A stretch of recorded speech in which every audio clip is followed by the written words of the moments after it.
Thanks for tuning in. Ham Talk Live will be on the air shortly. Please stand by.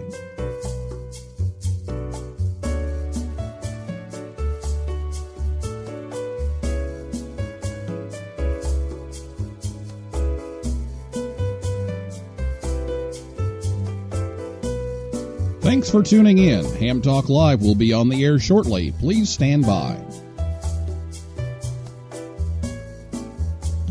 This episode of Ham Talk Live is brought to you by Tower Electronics. For connectors, cables, and more, call 920-435-2973 or visit pl-259.com. And by ICOM. Heard it? Worked it? Logged it. Visit www.icomamerica.com/amateur for more information about ICOM radios. It's Ham Radio with Neil Rapp. Here we go.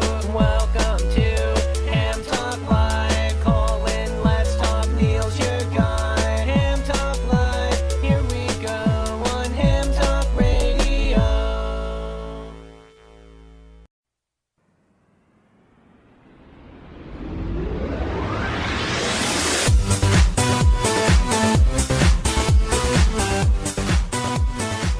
Good evening, everyone. It's time for Ham Talk Live. It's episode number 137. It's Linux in the Ham Shack, recorded live on Thursday, October 18th, 2018. I'm your host, Neil Rapp, WB9VPG. Thanks for tuning in to this episode of Ham Talk Live. Tonight, we're joined by the Linux in the Ham Shack crew, Russ Woodman, K5TUX, Cheryl Jones, W5MOO, and Bill Stearns, NE4RD, and we'll take your calls live in just a few minutes. Last week, Jim Wilson, K5ND, and Bill Stearns, NE4RD, the aforementioned Bill Stearns, they were here to talk about Jamboree on the Air. That's coming up this weekend. So if you missed that show, you can listen anytime at hamtalklive.com or on your favorite podcast app or on YouTube and check that out. A few announcements before we get started. First of all, School Club Roundup ends tomorrow. I've been doing that all week, and we've got one more day left. So if you haven't been on the air to talk to some schools, get on the air and give the schools a call. They'll be going until 23:59 Zulu tomorrow night. So give them a call, and they would appreciate getting some contacts. And then JOTA starts. So we talked about that last week, but JOTA is going to be going. So give the Scouts a call this weekend if you can. And also, we need to talk about the T-shirts. We've got the limited edition Ham Talk Live T-shirts with the May Your Grid Square Be Yours on the back. And we need to wrap those orders up here in the next week or two. So we'll give you another week or two, and then we'll get the orders placed. So go to our link on Facebook or Twitter, or you can go to hamtalklive.com and click on the show schedule link. And then there's a link to a Google form to fill out for your order. And then you can just PayPal the money to me, and the PayPal link is on there at the end of the order form. And we'll get those ordered and get those sent out. So again, a week or two here, and then we're going to get that order rolling. And last thing, the ARRL Division Director ballots, those should be in the mail now. You should have yours by now, or in just a very few days. So if you're an ARRL member in the Central, Hudson, New England, Northwestern, or Roanoke divisions, you should have a ballot or have it in the next just couple of days. So make sure you vote, and ballots are due back to Newington by November 16th. So please watch your mail for your ballot. Don't miss that. And if you don't receive your ballot, please let ARRL staff know, because otherwise they just assume everything's fine and you didn't miss one. And we know that's happened from time to time with mail and everything. So just if you don't see that, let them know, and and they can take care of that. So get your questions ready to go. After the interview, you can call us. The telephone number, 812-NET-HAM1, 812-638-4261, or you can Skype us at Ham Talk Live, or you can send a question via Twitter. The Twitter handle is at Ham Talk Live. So I'll be back with Russ, Cheryl, and Bill right after this word from Tower Electronics right here on Ham Talk Live. Hey, honey, have you seen the PL259s anywhere? No, I haven't. Come on, kids. Let's go. There's just one place to go for all of your connector needs. Tower Electronics. Tower Electronics. Tower Electronics. A giant warehouse of connectors and adapters for every occasion. Thousands to choose from in every shape, size, and color. And they have antennas, soldering supplies, cables, meters, and more. Where do you go if you want to buy a connector at a fraction of retail cost? Tower Electronics. Tower Electronics. Tower Electronics. And this weekend only, take advantage of our special liquidation sale. Buy 9 solder type PL259s, get the 10th one for just $1 penny. They make great Christmas presents. And what better way to say I love you than with the gift of a PL259? Tower Electronics. Tower Electronics. Tower Electronics. Hi, I'm Scott Cole, KB9AMM, president of Tower Electronics. I like the company so much that I bought it. Tower Electronics, coming to a Hamfest near you or online at pl-259.com. And we're in the yellow pages under Amateur Radio Connectors. My, wherever did you get that lovely PL259? Tower Electronics, pl-259.com, or call 920-435-2973. Do we sell PL259 connectors? Here's the snap. Rapp takes the rig. He breaks through the pileup. He's on 80. Now 40.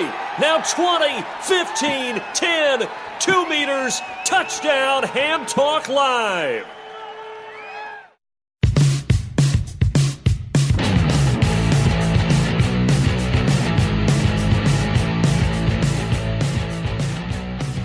Thanks to Scott and Jill at Tower Electronics for sponsoring the show.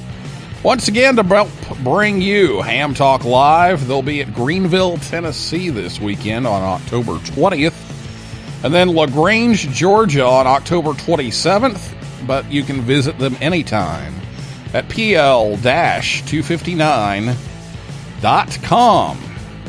Well, our guest tonight, Russ Woodman, K5TUX, first licensed in 1993's N1UYE in northern Maine. And when he moved to Missouri, he was assigned a 0 call, and then the vanity call signs came along, and he got K5TUX to celebrate the whole Linux and open source thing.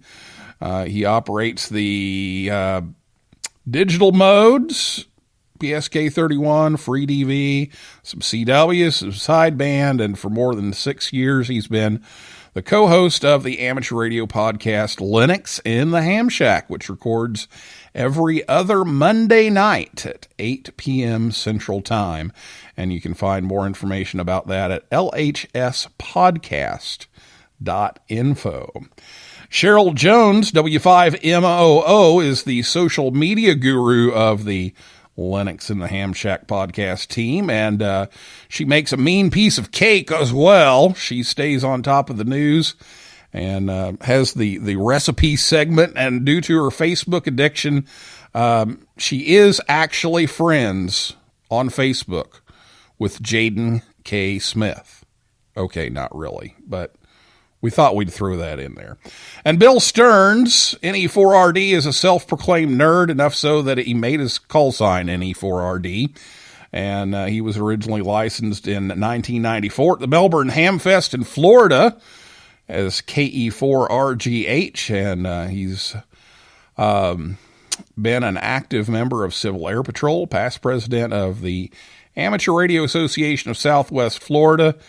He's a contester, satellite operator, and into some VHF stuff. And now he's lives in Billings, Montana with his wife and 3 children. He's a software and systems engineer podcast and generally nerdy guy. You can also find him on Linux in the Ham Shack, and he's been a co-host since May 2016, and reports on Radio Scouting on Amateur Radio Newsline, and right now he is somewhere in Cheeseland in Wisconsin, like coming home from dinner or something. I don't know. Russ, what's going on here with Bill?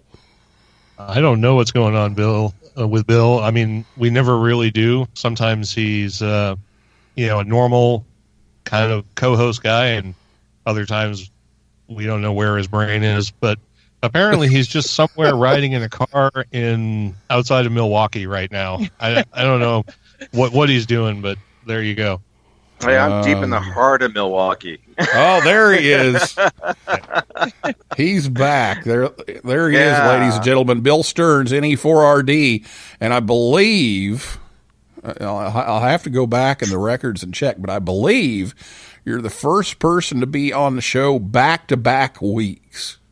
I'm setting records daily. That's really what we are. And, of course, I did want to make one correction. We do record every Monday night now. We changed up the format after we took our break in October last year and kind of took off the fourth quarter, and we came back January with a fury, and we started doing a podcast every week. So you can catch us on LHS Podcast every week now. Well, that's what I get for copying stuff off the website. So obviously, the website. There we go. Yeah, apparently we have some outdated information somewhere, because I've actually been on the show since it started with my first co-host, or actual host, Richard, KB5JBV, and I want to say that our first episode was released somewhere on or about this day in October back in 2008. So it's been 10 years. Yeah. Wow.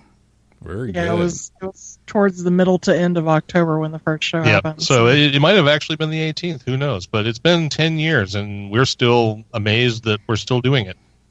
Well, you're over 250 episodes now, so that's pretty impressive.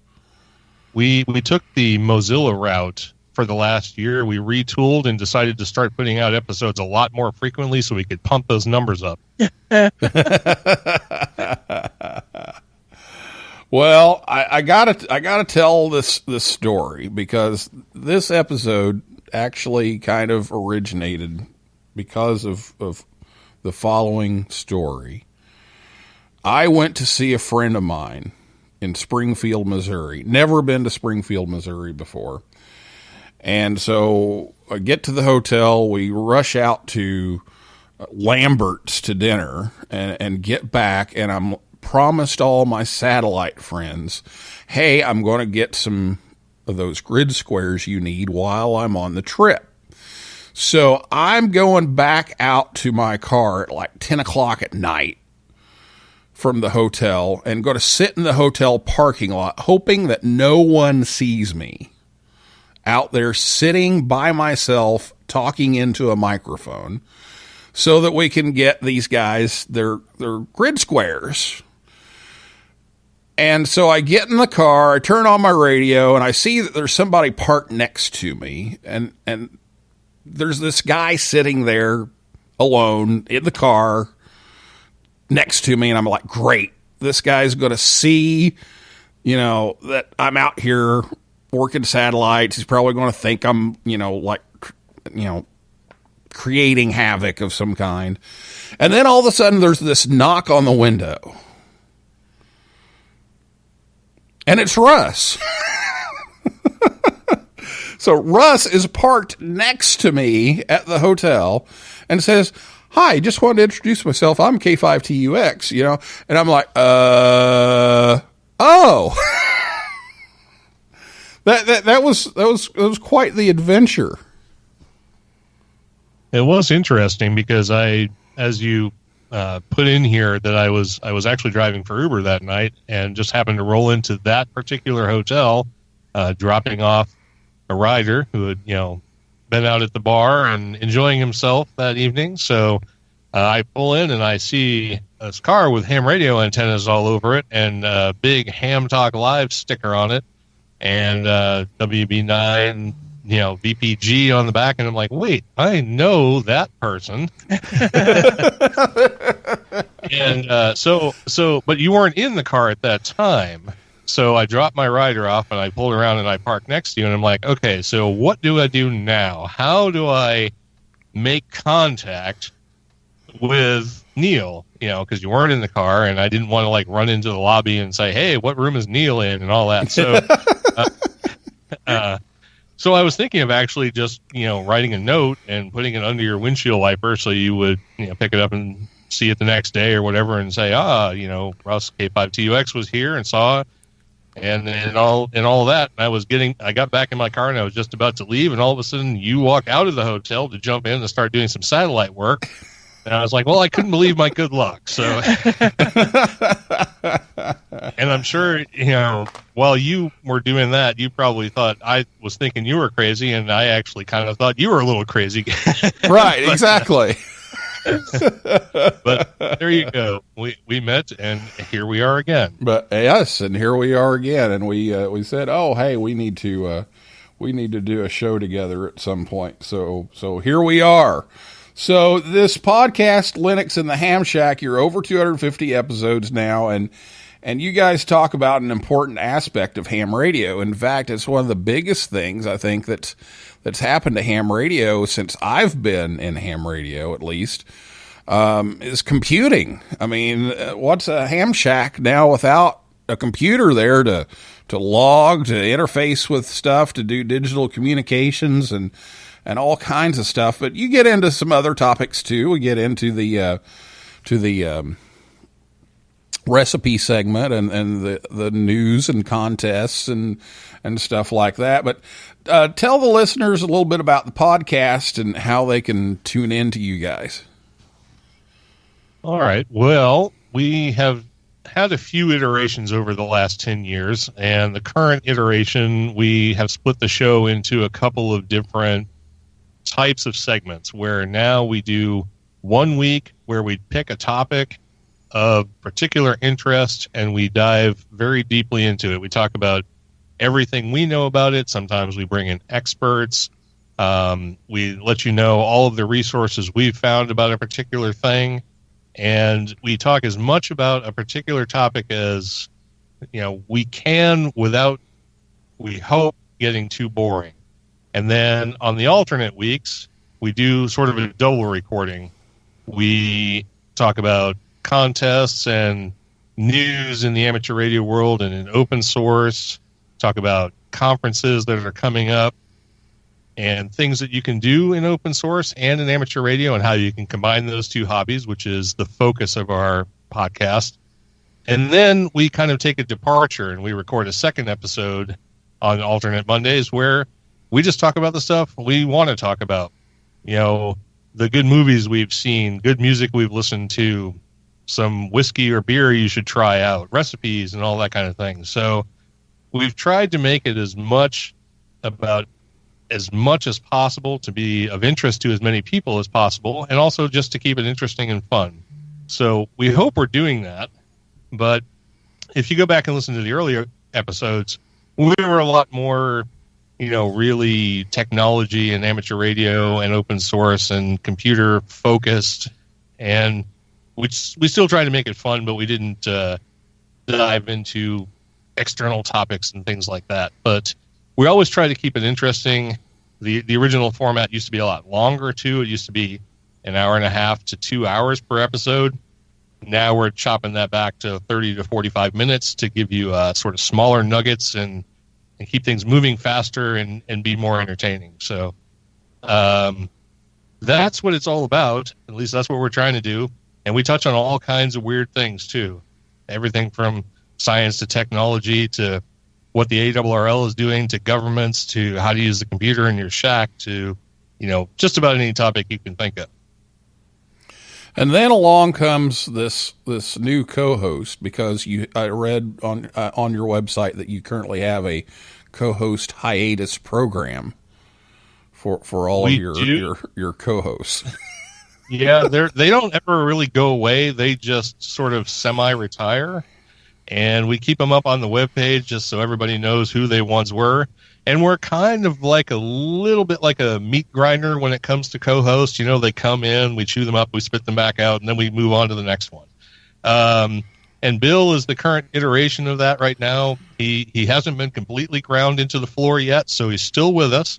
Expect he may last till middle of 2019, something like that, before we have to replace him. But yeah, exactly. The odds against me here, you know.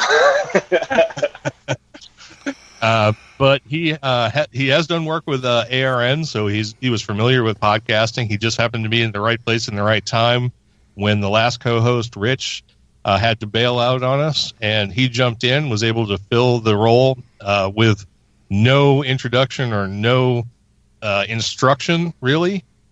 Just hit the ground running, and for the last more than 2 years, we've I think really put a good thing together here. Now, Bill, we're going to put you to work here if you're where you can now.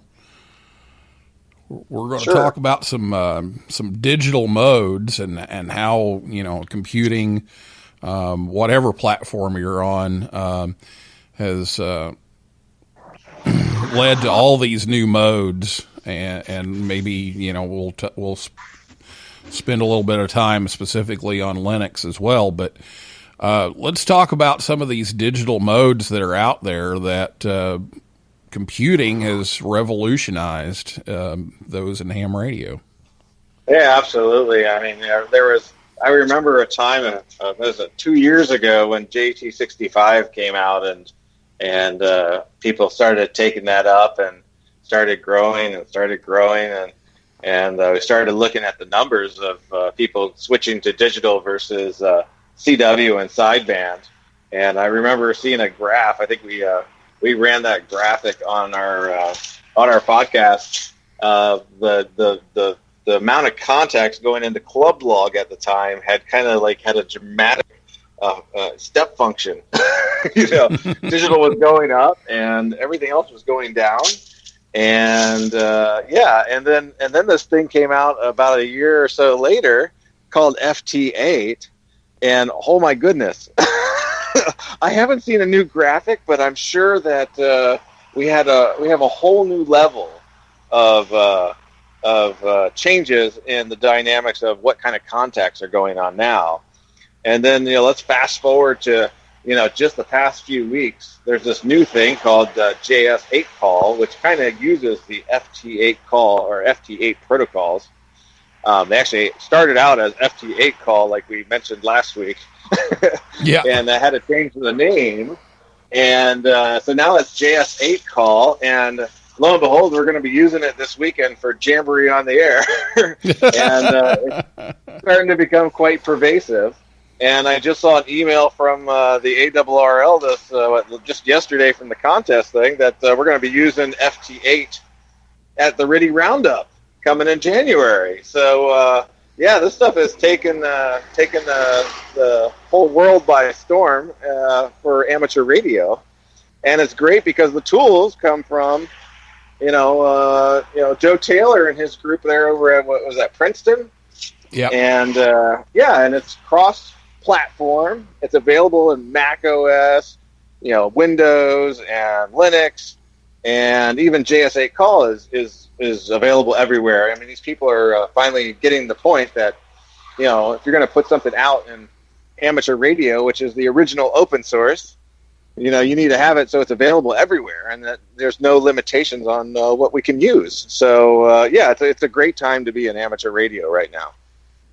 Yeah, I was doing some upgrading today of some software at school and noticed that in one of the updates, I think it was maybe DX Keeper or N1MM, one of them was an update because the RIDI Roundup is going to have FT8 in it, and that just came out, so it's already in the software update. So they're getting ready for that, and so it'll be interesting. And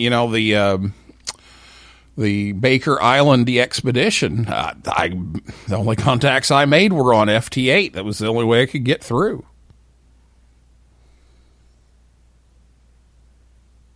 Oh, did he jump off? Did we lose Bill? FT8? FT8 is nice in that way, especially because it has like a multi-contact mode. I forget what they call it exactly. I slept since then. But it allows you to kind of join in on pilots and let FT8 call users, or not FT8 call users, but FT8 users pick out multiple contacts simultaneously. So you can really get in. And since the WSJT protocols are all weak signal modes, you can get through even on, SNRs that would befuddle any other amateur radio mode. So it's a great thing, which is probably why it's become so popular and ubiquitous.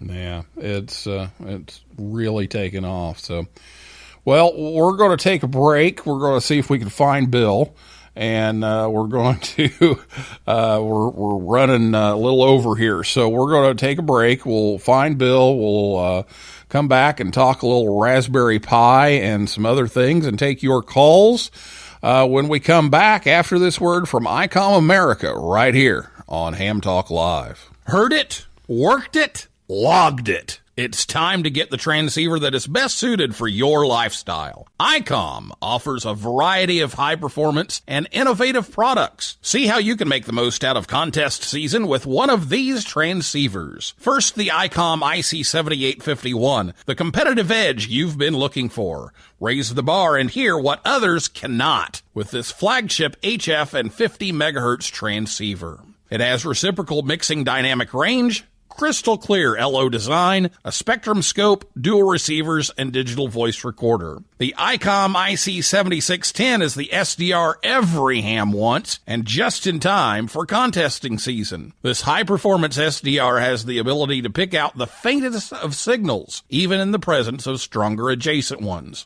The new ICOM IC7610 is a direct sampling, software-defined radio that will change the world's definition of an SDR transceiver. Featuring RF direct sampling system, 110 dB RMDR, independent dual receiver, and dual Digicel. And then the ICOM IC7300 is changing the way entry-level HF is designed. This high-performance, innovative HF transceiver with a compact design will far exceed your expectations. With RF direct sampling, 15 discrete bandpass filters, a large 4.3-inch color touchscreen, real-time spectrum scope, and an SD memory card slot. Be sure to visit ICOMAmerica.com/amateur for more information on ICOM radios.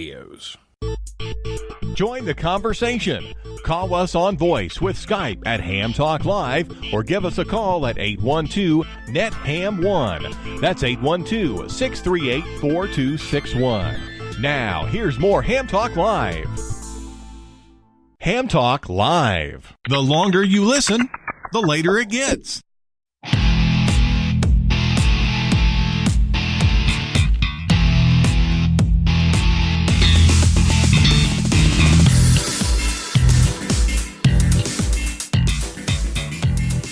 Thanks to ICOM America for sponsoring Ham Talk Live. We've been giving that ICOM 7300 a workout this week with School Club Roundup, and it's made a huge difference in our shack. So thanks to ICOM for that radio, and we really appreciate their support on Ham Talk Live, which is on the air every Thursday night, 9 p.m. Eastern Time at hamtalklive.com. And be sure to check us out on Facebook, Twitter, and Instagram, and we'll take your calls.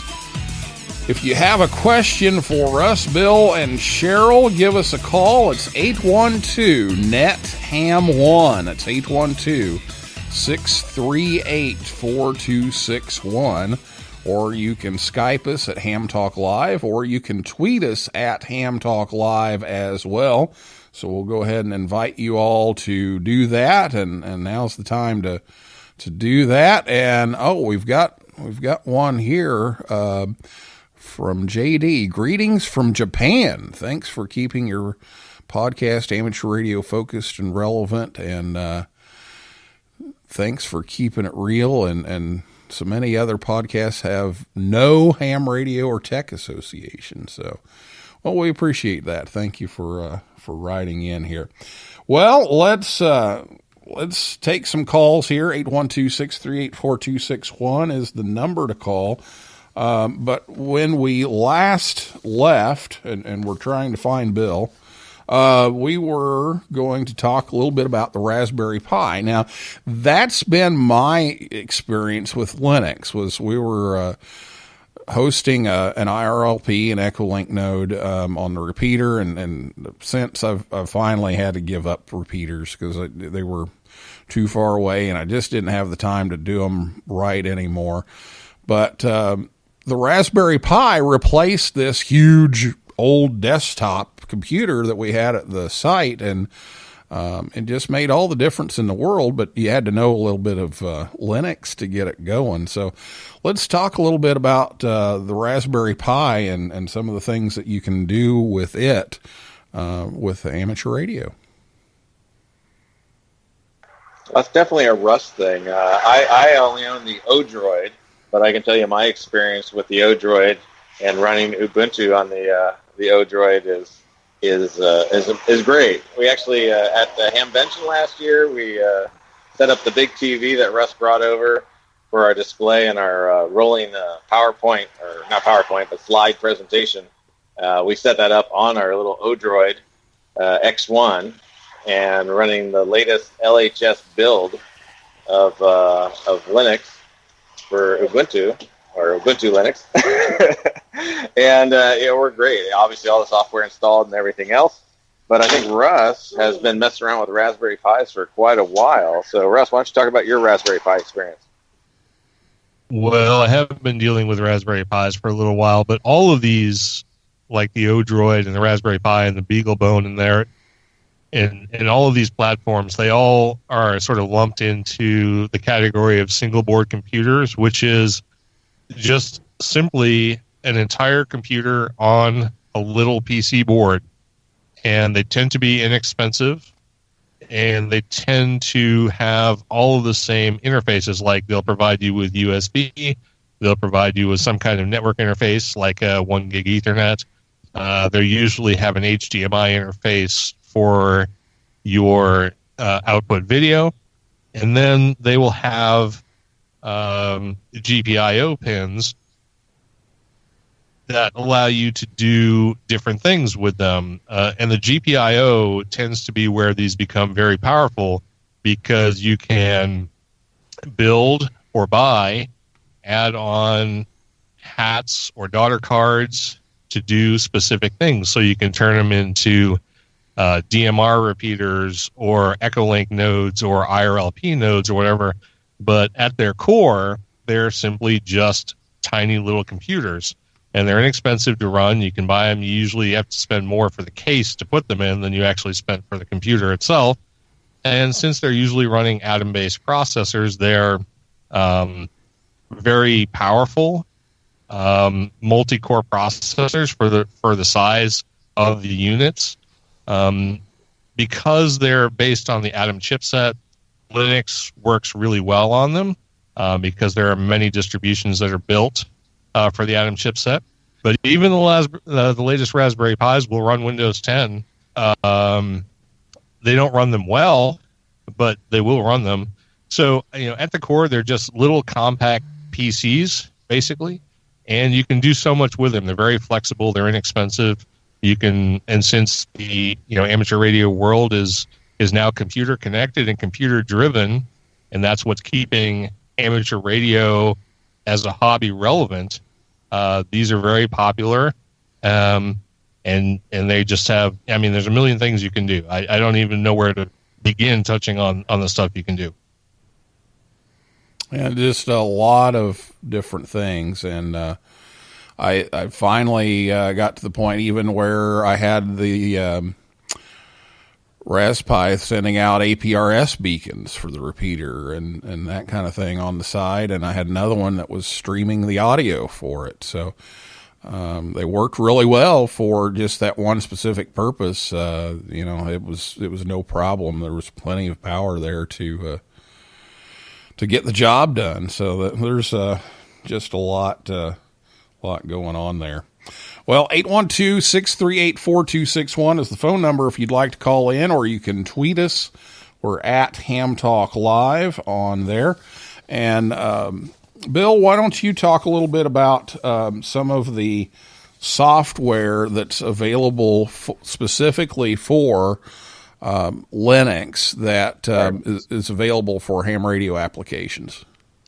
Well, yeah, you can just do about anything you want in amateur radio with the software on Linux, all the way from a full-featured logging program like CQR log, which allows you to do everything from, doing a DX logger. Sorry.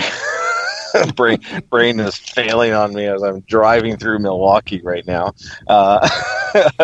Full featured, you logbook of the world, club log, just about everything you can do. Has remote abilities for connecting to FL Digi to do all your digital modes, WSJTX to do all the FT 8 modes, JT65, Moon Bounce, you name it. It's all available in that. To very simple, straightforward programs for logging like Xlog, PyLog, PyQSO, and stuff like that. We have multitude of applications to do all kinds of audio, digital stuff. Like I said earlier, FL Digi and stuff like that. You have Linux PSK, among others. We also have all kinds of stuff for doing training and education. Whether you're studying Morse code or studying for your ham exam and stuff like that. There's this package set to install a Debian-based system, and that would also be the same for Ubuntu, called the Ham Radio Pure Blend packages. And these are meta packages that basically combine a bunch of different amateur radio applications. The people in the car are laughing at me. A bunch of amateur radio applications for just about every task, and it's all separated out by the task, like whether that be satellite, rig control, logging, antenna building, anything. I mean, it's just amazing what's out there, and that's a great way to start. And we put together some builds of Ubuntu with all those packages pre-installed, and they're available from the LHS podcast website. You can find torrents for those and download those ISO images, and you can basically boot up a live image of Ubuntu on your system without ever installing anything that already has all those ham radio packages there. So you can try them out, see if they work, and configure them, whatever you want to do. It's a great resource to get started in Linux, and I can't recommend it any more than that. Well, lots of choices there, and it's just so stable. I'm tired of the blue screen of death all the time, and I won't say it never happens, but seems like it's a whole lot less. Yeah, it's a very different world these days, and Linux is very stable, and I'm always amazed at what it, especially Ubuntu, they've done so much work and so much effort in making the packages and the operating system stable that it does seem completely different. So if you haven't tried Linux in a long time, it's definitely a good time to try it, because you will definitely be impressed with how well devices connect. It's sometimes it's almost magical how it connects to random wireless printers that are already connected on your network that you would think that you have to manually search and install printers and all this stuff and find drivers for. You really don't have to do any of that stuff anymore. It's very much a plug and play operating system. When it comes to amateur radio stuff, yeah, you do have to do a little configuring, because we do things a little different in the amateur radio community. So, expect a little effort there, but everything else, just using it for your daily driver is a no-brainer these days. Well, there we go. 812-638-4261. We're about to finish up the show here, so if you're going to give us a call, you need to do that here soon. Or you can tweet us. We're at hamtalklive on Twitter. If you'd like to join in here and ask a question from Russ or Bill or Cheryl, be sure to do that. And Cheryl, we've kind of haven't heard a whole lot from you tonight, so I wanted to take the opportunity here, which you know the website says that the recipe part of the program, the recipe segment is the Audience Choice Award winner. Do you have a good recipe for ham? Actually, I do have a good recipe for ham. It's and Russ, I'll tell this story real quick. When Russ first moved to Missouri, he would not eat ham until he actually was able to partake of baked ham at Christmas with my mother's glaze recipe on it. And now it is his go-to on ham. So, and he's usually the one going, no, I'll glaze it. Let me glaze it. I want to glaze it. So I was actually trying to look at our own website to see if you've talked about this particular ham recipe, and I don't think you have. So, I don't think I have. So now, since you've mentioned it here, that's what you're going to have to do for the next one. Well, that's fine. I can do that. So glazed ham will be the recipe on the next show. For this next show, yeah. Okay, you heard it first here, folks. It's Yep. going to be on the next LHS podcast, so you'll have to do that. Now, do you have recipes for things when you know that you've got a podcast coming up, or when you've got a Linux install coming up, or we do the I guess you'd call like the heathen show with the booze and not heathen, hedonism. Heathen, excuse me. We haven't gotten into heathenism yet. So that's a whole other thing. Yeah, well, anyway. That's another show. Yeah. We do that show every other Monday. So, we tend to record our short episode show, our short topic show, and that, our hedonism show the same night. So I do have a little bit of time to think about, okay, so, what recipe am I going to do this week? And most of the time, though not all the time, I offer a recipe that is like a staple in the house or whatever. I love to cook, and I actually do professional cake decorating. So Russ gets a little bit of everything thrown at him in the house. And we had a discussion a few weeks ago where so far there's only been a couple of things that I've ever fixed that he has requested to not be fixed again. So I'm pretty sure on both of those I was like, yeah, no, I'm good with that.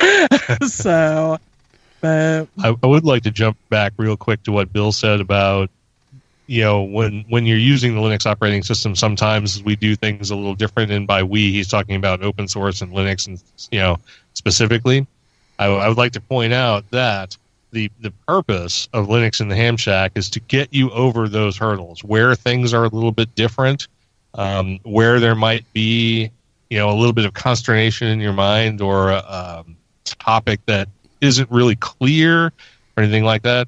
But if you're of a mind to migrate away from Windows or from Mac OS and to use Linux and to make it powerful for you and to make it do all the things you want to, that's really the primary focus of the show. So we have a lot of resources. Our website is searchable. We have really good show notes. You can go through all of our back episodes and catalog and see all the things we've talked about. And we really try and make the transition or the day-to-day use of Linux easy. That's really the whole point, even though we do touch on other things.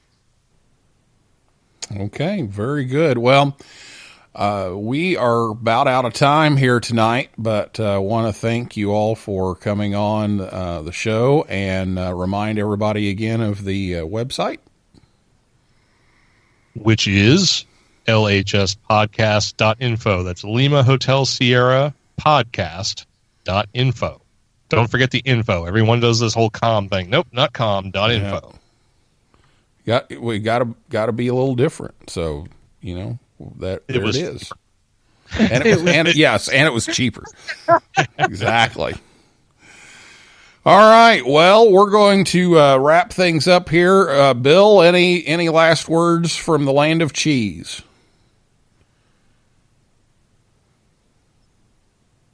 Oh, Bill's gone AWOL. I was going to ask him for a cheese recipe. Yep. Yeah, we should have a cheese recipe since he's in Milwaukee. He's there. Right.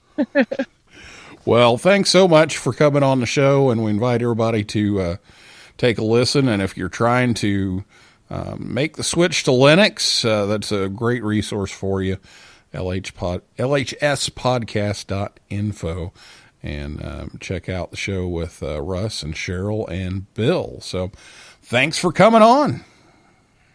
Well, thank you very much. We appreciate it.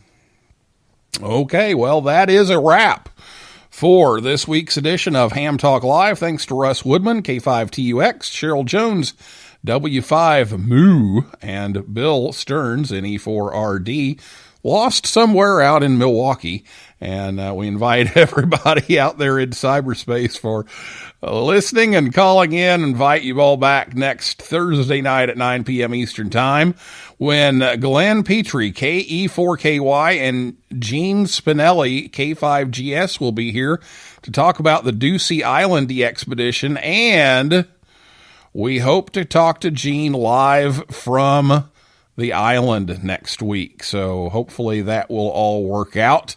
And for a list of all of our upcoming guests, visit hamtalklive.com. And if you like Ham Talk Live, please consider leaving us a review on iTunes or wherever you listen. It helps others find us faster. So for now, this is Neil Rapp, WB9VPG, saying 7375, and may the good DX be yours.